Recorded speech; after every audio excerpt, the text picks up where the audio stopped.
Hey guys, it's Scott, and I'm at the Sheraton in Boston, and I was coming by and checking out a job fair here today, and I've been talking to a new friend, David, and David, thanks for joining me, by the way. No problem. And we were talking about the responsibility that job seekers have when they or you or anybody who's job searching is going through that process. And there's a lot that we have to do within and for ourselves, but we also have responsibilities when we're looking to create and transitioning to new roles and new positions.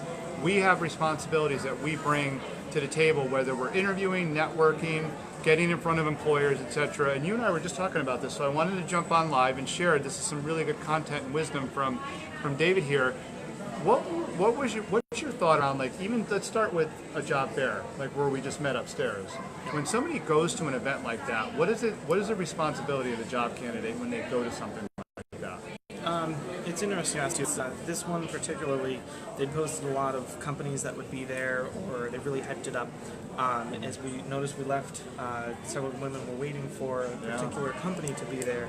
They did their due diligence. They saw who would be there, maybe the positions that they're looking for, and then they go and actually talk to that recruiter.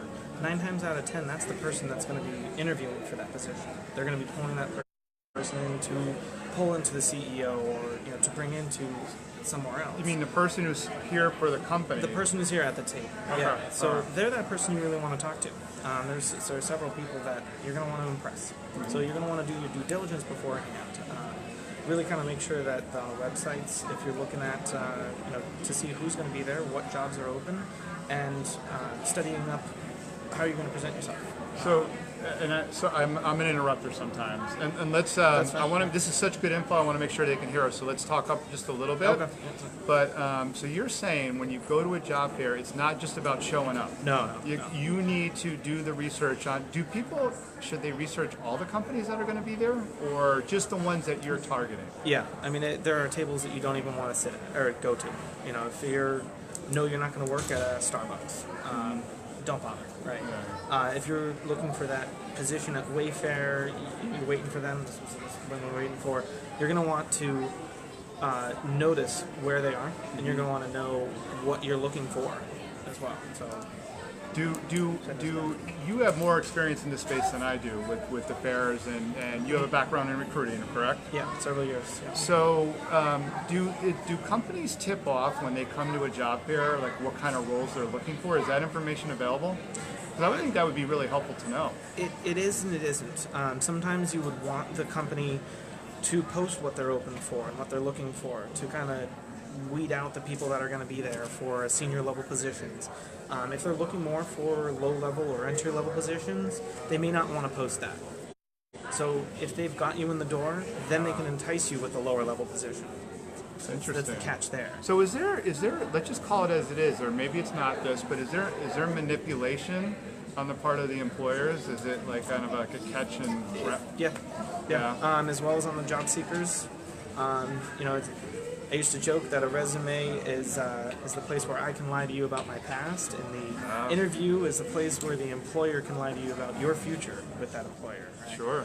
But that's the interview side, and you really want to get down to it where you ask all your questions. You don't have anything left unsaid. They're going to try to overturn stones and things about the company, right? But what's your take? Let's go. This is really good. I love this.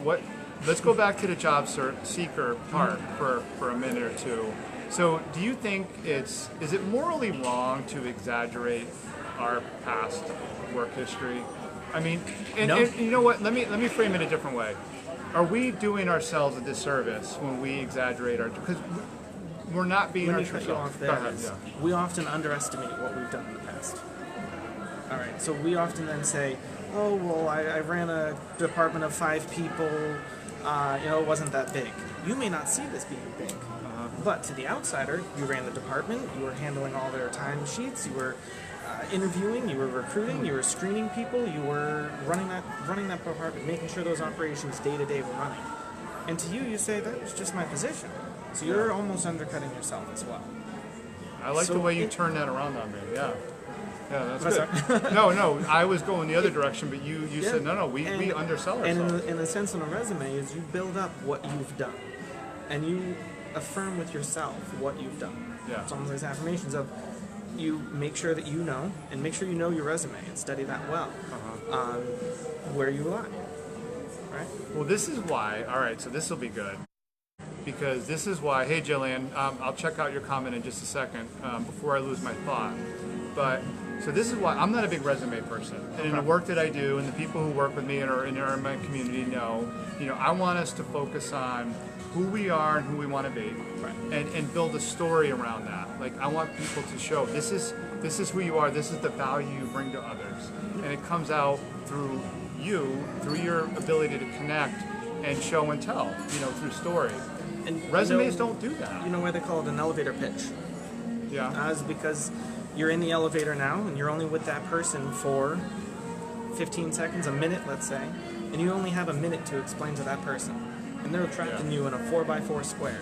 And they can't shut off their ears like they can close their eyes. So you have that pitch, and they call it an elevator. So you can pitch to them your speech. And then they can leave. They can get off at the next stop, the next floor, whatever it may be. But you have to be quick, precise, and know what you're going to say. Do you have a lot of experience helping people with their elevator pitch? Yeah.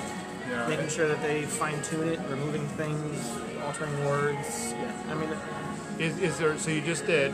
Is there a tip that you would give the people who are working on that real short pitch to give? What's a tip to help somebody get to that place where they have a good elevator pitch? the 3 parts is your past, your present, your future. Right? So a little bit about your past. I was HR.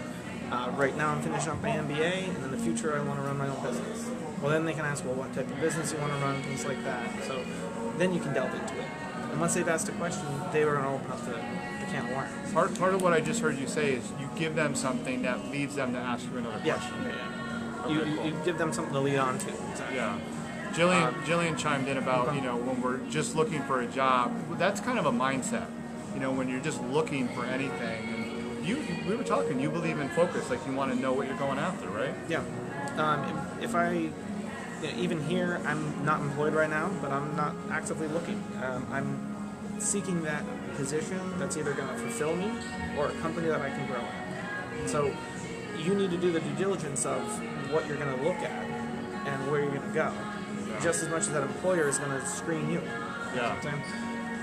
When you get into a job fair, I don't even go over to the tables that have entry level anymore. I go over to them to speak with them to see how their day is going, what their turnout is, Right. and be sociable. Coming from that side of things, I'm still interested in that, those numbers and things like that, good candidates, whatever it may be. Just looking for a job. If you're just looking, you can look all day. You can go on any of these websites and throw your resume and your details out there. Without having a connection at the place or going in and calling them, you may actually say, that company has a position, I'm going to go there with my resume in hand, dress up, dress the part. You dress for the job you want ahead of that, right? So you show up and say, I'm here to talk to somebody about such and such position.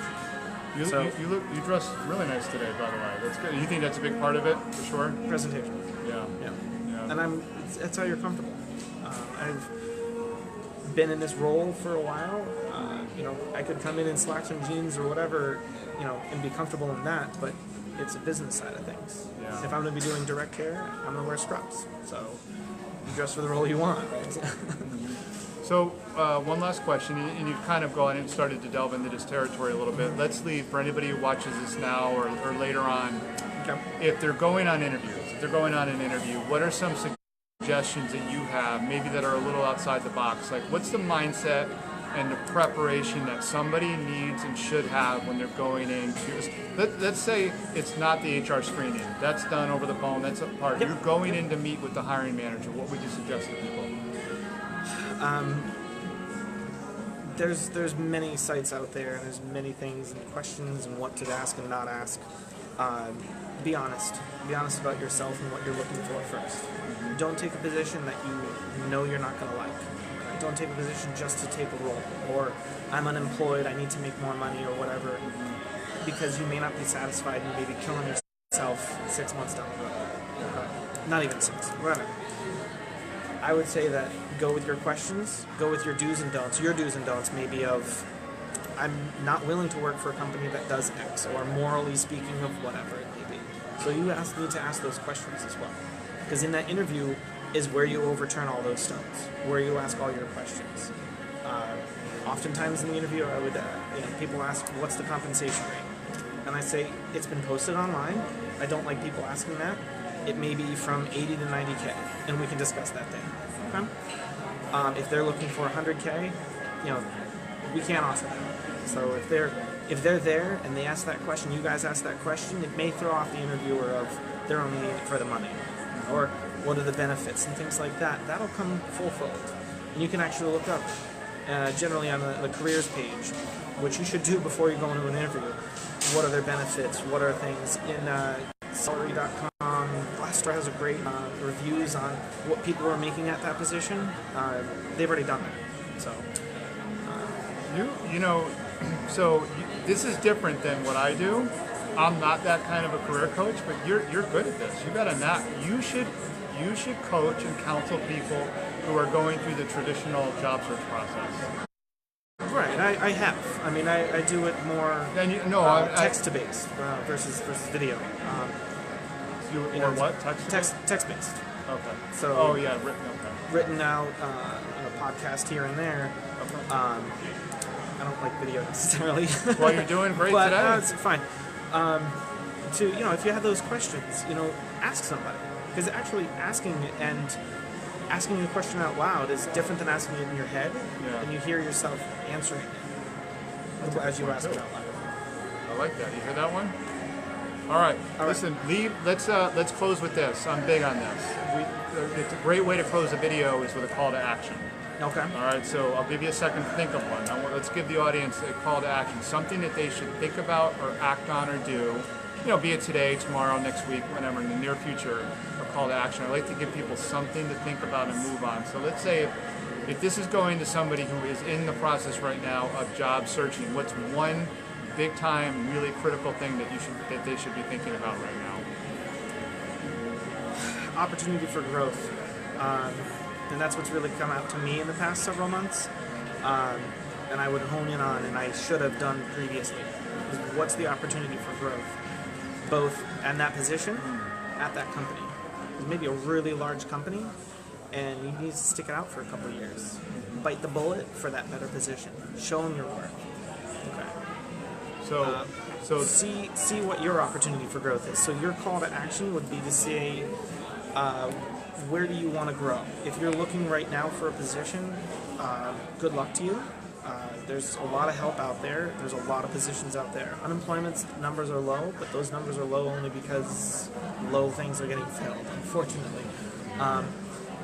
Your call to action, I would say, in that, so to spin on that question there, is come up with what you want to do 1 year, 2 years, 5, 10 years down.